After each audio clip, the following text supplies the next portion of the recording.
je reçois aujourd'hui Christian Saint-Etienne qui vient de publier La France 3.0 avec comme sous-titre Agir, espérer et réinventer. Bonjour Christian Saint-Etienne. Bonjour. Votre livre propose une stratégie pour sortir la France de la crise et opérer sa mutation économique, sa mutation industrielle, mais aussi sa mutation sociale et politique.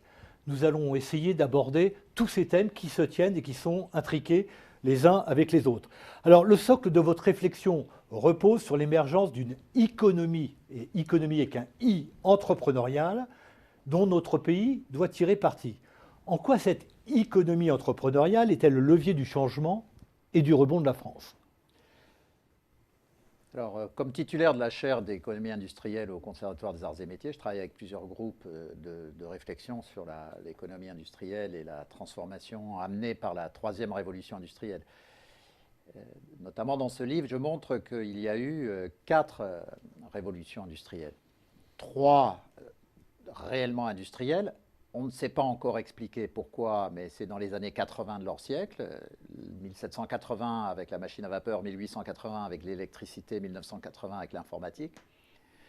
Mais en travaillant avec d'autres chercheurs, j'ai redécouvert la rupture des années 1680, qui est une sorte de révolution pré-industrielle, qui se développe extrêmement rapidement en Angleterre, qui est la base de l'émergence de la place financière de Londres au XVIIe siècle, au moment même où la France va se contenter d'une agriculture extensive, va investir un petit peu dans l'industrie manufacturière colbertiste, mais va rater la pré-révolution industrielle entrepreneuriale.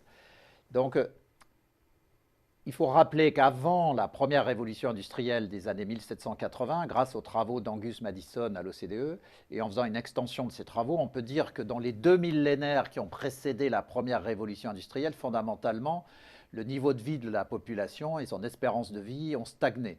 Le niveau de vie, d'après Angus Madison, sur les 18 siècles allant de la naissance du Christ à 1800, le niveau de vie a doublé en 1800 ans, donc c'est infinitésimal, c'est dans le 0,0 quelque chose de croissance, donc c'est quasiment invisible. Donc en gros, le niveau de vie a stagné. Et pour faire simple, le niveau de vie et l'espérance de vie sont les mêmes sous Louis XVI que sous Jules César. Dans les 2 siècles de révolution industrielle, le niveau de vie a été multiplié par 20 et l'espérance de vie par 3. Donc c'est une transformation extraordinaire. Donc une progression qui devient petit à petit exponentielle. Voilà. Alors le problème clé, c'est que depuis 20 ans, 2000 ans, 200 ans, 20 ans. Donc 2000 ans de stagnation, 200 ans de progrès extraordinaire sur la base d'un noyau industriel, et depuis 20 ans, stagnation de l'économie. Et notamment, ce que l'on observe, c'est en France le mot industriel qui est devenu un gros mot. On ne comprend pas ce qu'est l'industrie. L'industrie, de fait, a changé totalement de nature à chacune de ces révolutions industrielles. Dans la première révolution industrielle, fondamentalement, ce qui s'appelle industrie, c'est ce qui est mu par l'énergie machine à vapeur, l'énergie vapeur. La deuxième révolution industrielle, c'est tout ce qui est mu par l'électricité. La troisième révolution industrielle, c'est tout ce qui est mu par l'informatique. Je donne 2 exemples pour essayer de comprendre ce qui se passe. Publicis est devenu, par l'achat d'un groupe américain dans les derniers mois de 2014, la première entreprise de publicité sur Internet. Aujourd'hui, l'industrie, c'est tout ce qui est à base de processus normés et informatisés. L'industrie, ce ne sont pas seulement des machines. La frontière entre les... Ce que vous voulez dire, c'est que la frontière entre l'industrie et les services est en train de s'estomper. Alors, on y reviendra sur ce point, mais tout ce qui est à base de processus normés et informatisés est de l'industrie. Donc, Publicis est devenu une entreprise industrielle. Xerfi est une entreprise industrielle. Merci. Donc nous sommes, mais c'est une mutation totale. C'est pour cela que chez Xerfi, on est amené par exemple à informatiser un nombre considérable de tâches, ce qui transforme le système économique et le modèle industriel. Christian Saint-Etienne, vous faites bien attention de distinguer ce terme d'économie que vous utilisez de celui de numérique qu'on entend à tort et à travers. Quelle est la distinction que vous faites entre économie et numérique? Alors c'était le deuxième exemple auquel je voulais venir. Si vous avez dans un champ un paysan qui trace des sillons sur un tracteur de la deuxième révolution industrielle, c'est la mécanique de la deuxième révolution industrielle, avec l'électricité qui permet de faire fonctionner le système. Si ce paysan trace ses sillons comme avec des bœufs au XVIIe siècle, tout droit en regardant devant, il est dans la deuxième révolution industrielle. Si dans le champ d'à côté, vous avez un paysan qui est sur un tracteur à 120 000 à 200 000 euros, qui est relié par Internet et GPS, et qui donc est capable, sur la base de cartes préalables géologiques, de modifier les intrants de 10 mètres en 10 mètres pour à la fois réduire les apports au sol afin de limiter les pollutions, et d'autre part, ça lui permet d'améliorer le contenu protéinique du blé sur son terrain, lui, il est dans la troisième révolution industrielle. Alors le numérique, c'est aujourd'hui à peu près 6% du PIB. C'est toutes les activités qui utilisent Internet en interaction directe avec le consommateur. Donc, c'est la musique sur Internet. Donc, au niveau des usages. Au niveau des usages. C'est la musique sur Internet, les voyages sur Internet, 6 points de PIB. Ça croît 3 fois plus vite que le PIB, hein, mais c'est 6 points de PIB. Aux États-Unis, c'est 8. Hein. Dans les pays qui sont en arrière, c'est 4. Donc, ça va de 4 à 8 au plan mondial. La France est à 6. Donc, c'est clé, c'est très important. Nous avons des entreprises très, très marrantes en France, comme Weezings et d'autres, qui se réussissent très très bien dans ce domaine. C'est le domaine des objets connectés, c'est le domaine de toutes ces entreprises entrepreneuriales qui transforment le système. L'économie, c'est toute la transformation du système économique qui est en cours, une mutation totale qui conduit à une intégration des processus de production, des donneurs d'ordre aux sous-traitants d'un côté et vers les systèmes de distribution. C'est en quelque sorte la partie immergée de l'iceberg de cette transformation industrielle que le consommateur et le citoyen de base ne voit pas. Mais qui transforme totalement le système économique. Alors, ce qui est très important, c'est que dans l'Institut de l'économie, on insiste sur cette mutation économique à base d'informatique. Mais moi, je rajoute une autre dimension, qui est quel est l'acteur réalisateur de cette mutation industrielle. Ce qui est très intéressant, fascinant même, c'est que la première révolution industrielle a été réalisée par des entrepreneurs. L'entreprise type de la première révolution industrielle, elle a de 10 à 100 personnes. La grande entreprise de la première révolution industrielle, elle a 1000 personnes. La deuxième révolution industrielle, qui se fait notamment aux États-Unis et en Allemagne, la première se faisant en Angleterre et en France, bien sûr, aussi en France et en Angleterre, on entre dans la deuxième, mais c'est une industrialisation de la révolution industrielle. Là, on va passer à des entreprises de 100 000, 200 000, 300 000 personnes, ce qui va obliger à inventer la science du management dans les années 1900. Entre 1900 et 1930, on invente la science du management pour manager ces masses d'hommes. La troisième révolution industrielle, elle revient à l'acteur entrepreneurial. L'entreprise qui transforme le monde, elle a quelques centaines à quelques milliers de personnes. Google, c'est tout petit, hein, quelques milliers de personnes. Donc c'est une mutation entrepreneuriale. C'est pour cela que je dis que si l'économie, le terme économie est très intéressant sur le plan technologique et scientifique, sur le plan économique, la mutation en cours est une mutation d'économie entrepreneuriale. Alors Christian Saint-Etienne, on va revenir un peu plus tard sur le rôle des entreprises, des grandes entreprises et des PME et de l'entrepreneuriat sur lequel vous insistez. Mais je voudrais revenir sur la définition que vous donnez à l'économie pour que nos vidéospectateurs comprennent bien. Vous distinguez la partie amont de l'économie entrepreneuriale et la partie aval. Est-ce que vous pourriez nous en dire un peu plus ?